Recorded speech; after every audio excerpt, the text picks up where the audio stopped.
Assalamualaikum warahmatullahi wabarakatuh.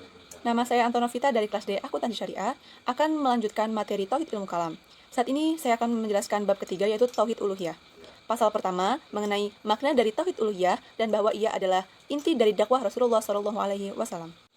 Uluhiyah adalah ibadah. Tauhid uluhiyah adalah mengesahkan Allah Subhanahu wa taala dengan perbuatan para hamba dengan melaksanakan ketaatan yang disyariatkan seperti doa, nazar, kurban, raja, tawakal, takut, senang, kembali atau taubat. Nah, tauhid ini adalah inti dari dakwah Rasul, dimulai dari Rasul yang pertama hingga Rasul yang terakhir. Tauhid ini adalah inti dari dakwah para Rasul karena ia merupakan asas dan pondasi tempat dibangunnya seluruh amal. Kemudian pasal kedua yaitu makna syahadatain, rukun syarat, konsekuensi, dan yang membatalkannya. Pertama, makna syahadatain. Makna syahadat la ilaha illallah yaitu yang beriktikad dan berikrar bahwasanya tidak ada yang berhak disembah dan menerima ibadah kecuali Allah Subhanahu wa taala.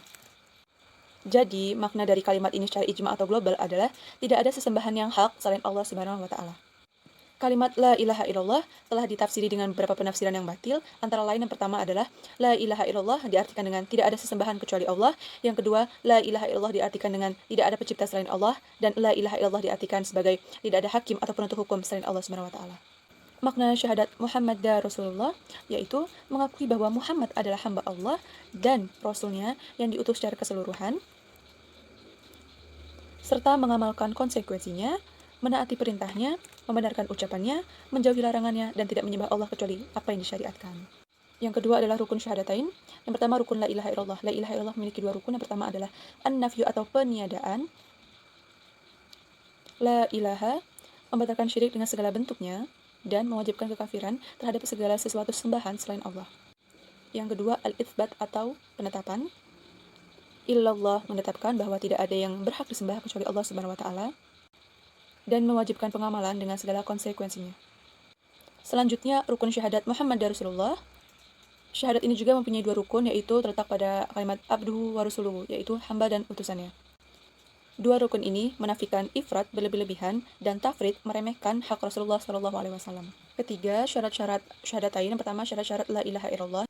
Yang pertama, ilmu mengetahui. Yang kedua, yakin. Yang ketiga, kabul menerima, yang keempat inqiyad atau patuh, yang kelima ikhlas, yang keenam sidik jujur, dan yang terakhir adalah mahabbah atau kecintaan. Selanjutnya syarat syahadat Muhammad dan Rasulullah. Yang pertama adalah mengakui kerasulannya dan meyakini dalam hati. Yang kedua, mengucapkan dan mengikrarkan secara lisan. Yang ketiga, mengikutinya dengan cara mengamalkan ajaran kebenarannya yang telah dia bawa. Yang keempat, membenarkan segala apa yang dikabarkan secara hal-hal yang gaib. Yang kelima, mencintainya dengan melebihi cintanya kepada diri sendiri, harta, anak, dan orang tua, serta seluruh umat manusia lainnya. Dan yang terakhir adalah mendahulukan sabdanya daripada pendapat-pendapat orang lain. Yang keempat adalah konsekuensi syahadatain. Yang pertama, konsekuensi la ilaha illallah, yaitu dengan meninggalkan segala sesuatu sembahan kecuali Allah Subhanahu wa taala. Kemudian konsekuensi syahadatain, konsekuensi Muhammad dan Rasulullah adalah dengan menaatinya, membenarkannya, serta meninggalkan apa yang dilarangnya. Mencukupkan diri dengan mengamalkan sunnah-sunnahnya, dan meninggalkan hal-hal lain dari bid'ah. Kemudian yang terakhir adalah yang membatalkan syahadatain. Yang pertama adalah syirik, yang kedua adalah orang yang menjadikan dia dan Allah perantara-perantara, yang ketiga adalah orang yang tidak mau mengkafirkan orang-orang musyrik, yang keempat, orang yang meyakini bahwa ada petunjuk lain yang lebih sempurna daripada petunjuk Nabi, yang kelima, siapa yang membenci sesuatu ajaran yang dibawa Nabi walaupun dia mengamalkannya maka dia tetap kafir. Yang keenam, siapapun yang menghina sesuatu dari agama Rasul maka ia kafir. Yang ketujuh adalah sihir. Yang kedelapan, mendukung kaum musyrikin untuk memusuhi umat Islam. Selanjutnya, siapa yang meyakini bahwa sebagian manusia ada yang boleh keluar dari syariat yang diajarkan oleh Nabi atau Rasul maka ia kafir. Dan yang terakhir adalah berpaling dari agama yang dibawa oleh Allah SWT. Kemudian pasal 3 mengenai tasyri'. Tasyri' adalah hak Allah. Yang dimaksud dengan tasri' adalah apa yang diturunkan oleh Allah Subhanahu wa taala untuk hambanya berupa manhaj atau jalan yang harus mereka lalui baik dalam bidang akidah, muamalah, dan sebagainya. Termasuk di dalamnya mencakup masalah penghalalan dan pengharaman. Kemudian pasal keempat itu yaitu ibadah berkaitan dengan pengertian, macam, dan cakupannya. Pertama, definisi ibadah. Ibadah secara etimologi berarti merendahkan diri. Sedangkan menurut hukum syara, ibadah adalah taat kepada Allah Subhanahu wa taala, dengan melaksanakan perintahnya melalui lisan para rasulnya. Kemudian, pasal yang terakhir adalah din. Definisi tingkatan din. Din adalah ketaatan. Din juga disebut milah. Dilihat dari segi ketaatan dan kepatuhannya terhadap syariat. Sedangkan tingkatan din itu yang pertama adalah Islam. Islam menurut bahasa adalah masuk dalam kedamaian. Dikatakan aslama amrohu ilallah, yaitu menyerahkan perkaranya hanya kepada Allah.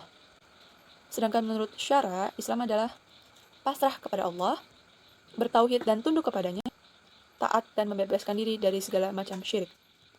Yang kedua, iman. Menurut bahasa, iman artinya membenarkan diri, disertai dengan percaya dan amanah. Sedangkan menurut syara, iman adalah pernyataan dalam lisan, keyakinan dalam hati, dan perbuatan dengan anggota badan. Sedangkan ihsan adalah menurut bahasa yaitu berbuat kebaikan, yakni dengan segala sesuatu yang menyenangkan dan terpuji. Sedangkan ihsan menurut syara adalah seperti yang dijelaskan oleh baginda Nabi Muhammad SAW, yang artinya engkau beribadah kepada Allah seolah-olah engkau melihat Allah, dan jika engkau tidak bisa melihatnya, maka sesungguhnya Dia melihatmu. Maka jelaslah bahwa din itu bertingkat, dan sebagian dari tingkatannya itu ada yang lebih tinggi dari yang lain. Nah, bahwa diketahui di sini, Islam itu adalah tingkatan yang pertama, naik lagi menjadi iman, dan yang paling tinggi adalah ihsan.